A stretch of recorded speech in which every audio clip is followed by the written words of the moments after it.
Is Saraya quitting AEW? We'll talk about it, plus future plans for a vacated AEW title have been revealed, and a major Forbidden Door title match has been announced. It's all in the Cultaholic Wrestling news right now. Is Saraya leaving her house? It's been 2 years since she joined AEW, and based on a few things that took place last night, might suggest there's some unrest between Saraya and AEW currently. Yeah, perhaps so. So last night on Dynamite, we were expecting to see a match between Saraya and Mariah May. Obviously, the past few weeks, we've seen a little bit of back and forth between the mentor/mentee combinations of Saraya and Harley Cameron and Toni Storm and Mariah May. So a singles match was set to continue said rivalry. This was also set to be Saraya's first singles match of 2024. However, the match was scrapped from Dynamite and instead announced for next week's show. Just a few hours before Dynamite went on the air, however, Saraya shared a tweet saying, "About to really start speaking my mind," before deleting it shortly after, assuming that Bryan Danielson maybe got in there and was like, "Hey, we can't be doing that now." Stop it. The post is believed to be connected to AEW scrapping her match and moving it to next week. Saraya shared a photoshopped image of herself as well on Twitter, being blurred out as if she's disappearing. Ooh, like a Thanos mysterious. snap, isn't it? Yes. She also changed her Twitter bio to say, "Oh God, I don't know if I can do this I'm slime. a head out. I'm a head out." This has led to speculation, obviously, that sort of Saraya might be done with AEW. She might be expressing her frustrations at one went down. So that I'm a head out is the SpongeBob meme. It's the meme of SpongeBob SquarePants standing up out of his chair. Okay. And it just says, I'm a head out, as if, with a frustrated look on his face, as if to go, I'm done with this. These bloody children. That's it, innit? That's what we're referencing here. So this comes about in the same week that there's been reports from Brian Alvarez on the Wrestling Observer newsletter message board that Tony Khan is just booking AEW by the seam of his pants, it seems. Not dissimilar to what WWE did in some of its darker days as well. And it's led to some people getting frustrated. There was, in the report that we did yesterday, it was reportedly the case that there were people who were turning up to shows with nothing to do, and people having to rush to get to venues because last minute they've been booked to do something. Saraya, as Andrew said there, this would be her first singles match of 2024, and so there was very much frustration in the fact that this was something that was advertised beforehand, and was bumped to next week instead.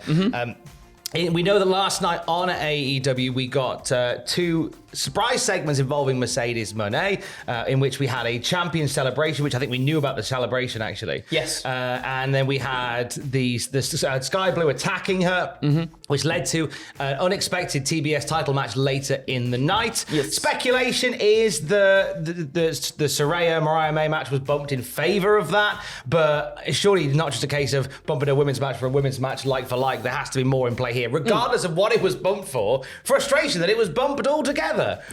Which is coming from Saraya. We're going to keep an eye on what she does over the next couple of days. There's certainly a lot of moving parts in AEW at the moment. This week alone, we've had Mark Henry, Arn Anderson, and Jake Hager announce they're not renewing deals with AEW, and they're off to seek pastures new and look into their own brands. And in Arn's case, take care, look after the career of his son. It's one we'll keep an eye on at cultaholic.com.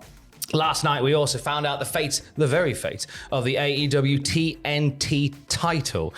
Edge did that jump off the top of the cage. He did. Double or nothing. Obviously, we got a segment last night as well involving the Elite, and oh my goodness, Matthew Jackson, you naughty boy. He was like, "Do you know what, everybody? I told Edge before that match at Double or Nothing to break a leg," and he sure did. That was the move that broke the tibia and the title aspirations of Adam Copeland. The title is now vacated. Initially, the Elite attempted to put the title on Jack Perry. Their plans were scuppered by the returning Christopher Daniels, who revealed that he is now Tony Khan's interim executive vice president. And he looks a lot like Scrap Iron Adam Pearce there That's as well. exactly what I thought. That's exactly what I thought too. That is the look of 2024 for management in wrestling. Daniels revealed that qualifying matches are going to take place to determine who will challenge to become the new TNT champion at Forbidden Door, and there'll be a multi-person ladder match to get us there as well. And qualifying matches begin in the next few days. So I'm glad we didn't just put the belt on Jack Perry, but I would say Jack Perry surely is a bit of a shoe-in to get the belt anyway. That's it. That's what I was thinking too. Like, they might not have initially put the belt on him last night. However, I do think he's probably picking it up at Forbidden Door. I'd like to see it at least anyway. We mentioned earlier that in an unadvertised match, Mercedes Moné made her in-ring debut against Sky Blue. It was after that particular match that we got another bit of taste for Forbidden Door, didn't we? Oh, we sure did. So post-match, Moné was confronted by New Japan Strong Women's Champion and CMML Women's Champion Stephanie Vacker. The two had a stare down, which seemed to set the stage for a match between both of them at Forbidden Door. There's a little bit of history there because I believe in the tournament to crown the inaugural New Japan Women's Strong Champion, we had Mercedes Moné and Stephanie Vacker in a match, and Mercedes Moné won that match and obviously then went on to not win, yeah, to further herself in the tournament at least anyway. So we're going to pick up where they left off. Yep. They should have some fun together, those two. They should do. I'm really looking forward to it. It should be very, very good. Forbidden Door is very much taking shape. Not only will we crown a new TNT champion, not only does it look like we're going to get Mercedes Moné versus Stephanie Vacker,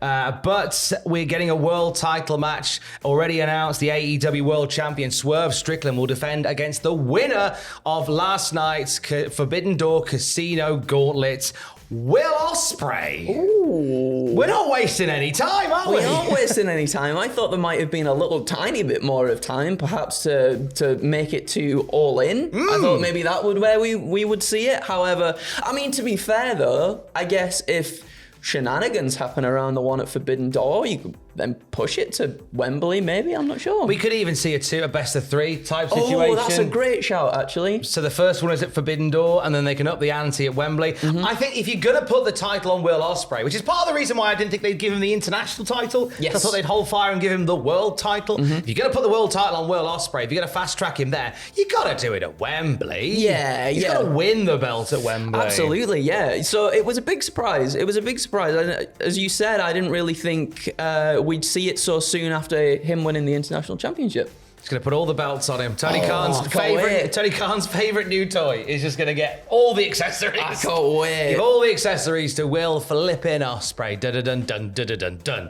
On the podcast feed, a brand new episode of the Cultaholic Classic Nitro Review. We wish Sam Driver a happy birthday today, by the way. We do, because I remembered it's his birthday today. Happy birthday, Sam! Well done and happy birthday, Sam. So yesterday, before he took a couple of days off for his birthday, or Geburtstag, if you're German, we recorded a brand new episode of the Classic Review. It's the go-home show for Starrcade 1996. Ooh. Hogan and Piper have a square off at the end with a bunch of bagpipe players. Oh, that sounds perfect. It's a lovely part of your day, and you can listen to it on the podcast feed right now. And for the latest wrestling news throughout the day, you can check out cultaholic.com. Keys. Love you, bye. Happy birthday, Sam.